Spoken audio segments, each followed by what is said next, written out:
Some Pennsylvania Paw Paw. This winter will be, let's think about this. It's third winter. And I forget now if it was a graft or not. So it's hard to know if this tree is 2 years old, 3 years old.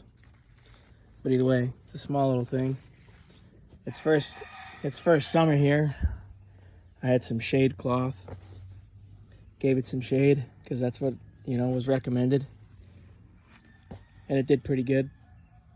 I didn't do anything for winter and I thought it died. And this whole area was overgrown with, this is cat's paw and everything was hiding. This paw paw, I thought it was dead. And then I came out, I don't know, probably June or something. I noticed it was alive. And then the next winter, or autumn, I protected it. And now here we are, and the thing is looking pretty good.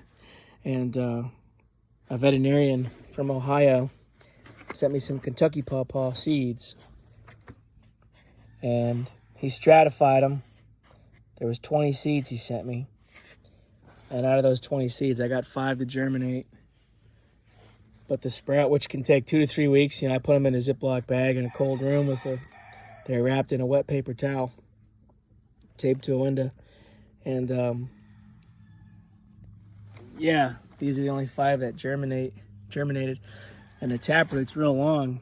It's taken a long time. But I just read that it can take up to 2 months for them to get into a sapling. But this one's trying to come up, you can see. It's exciting because you need at least 2 cultivars or species, genetically different trees to get fruit. So this is exciting.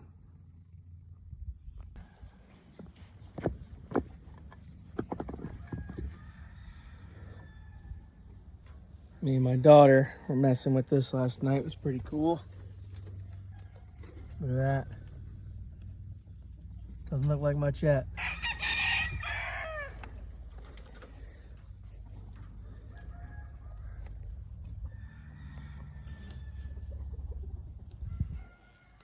The Paw Paw sprouting up.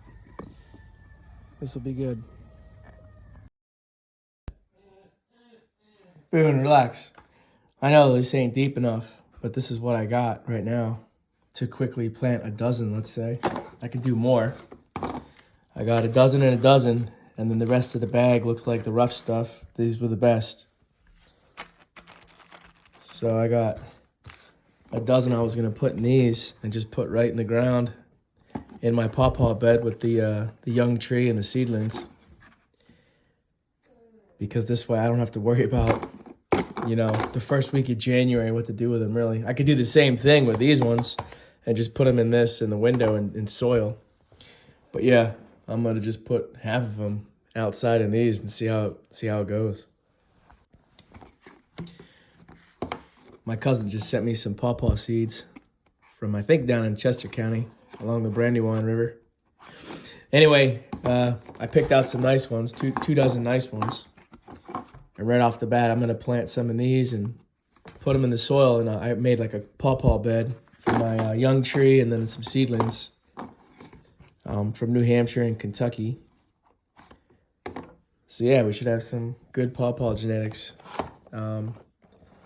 My oldest tree survived, so there's no reason why these ones shouldn't. I just gotta probably baby them a little bit. The sun can harm them just as much as, deep freeze. So we'll see what happens. You got to provide some kind of shade or some kind of cover for them when they're just starting out in the summer. It's too intense for them.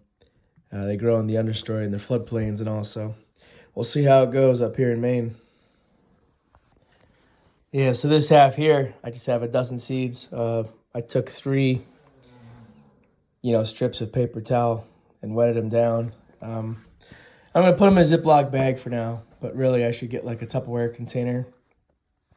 And this is just because they're in the mail. I want to get them in the refrigerator, get them moist, and get these ones in the ground and get going on them as quick as possible. Because they were in the ground in a floodplain in Pennsylvania, so they got to be in the ground. This is the Paw Paw bed. You could see how many leaves I put in. For example, like taller in my boot. You know what I mean? And that's just some like like probably from cleaning out like a rabbit pen or something. But yeah. And so here's the tree, and I did something like this, and I think I even wrapped it with like burlap, and I thought about just doing the perimeter in burlap and then doing some straw, even more protection. But I don't want to overdo it either. But yeah, this is the Paw Paw bed. There's seedlings and seeds and a young tree. It's pooped. Yeah, it's from the rabbits. All right, so here's the Paw Paw. I stratified them. I think it was from February until, no, you know what? It was probably from November to March. And then I had them in the window, and it takes a long time for them to germinate. So I took the 4 strongest ones. I put rabbit manure in here at the bottom. And now I'm getting forest loam. You can see how moist this stuff is. And I'm just going to plant them all in the same pot with the root facing down. What is this? It's called Paw Paw, baby. Paw Paw? Paw Paw.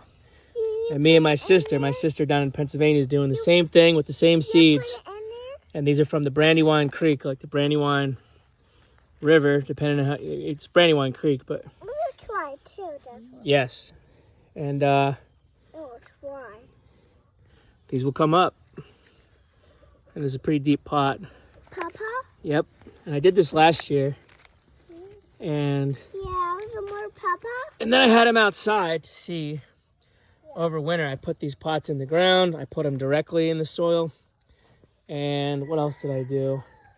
Essentially, I had 5 saplings, and they germinated last year.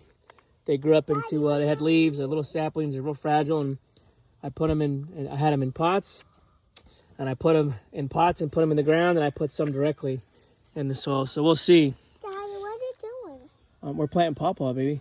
Paw Paw? Yeah. We'll see how this goes. You don't want me to time out. Well, that was earlier. We're good now. You're outside. You know, there's consequences in life. It's okay. My time out. Well, no, you're good now, baby. No,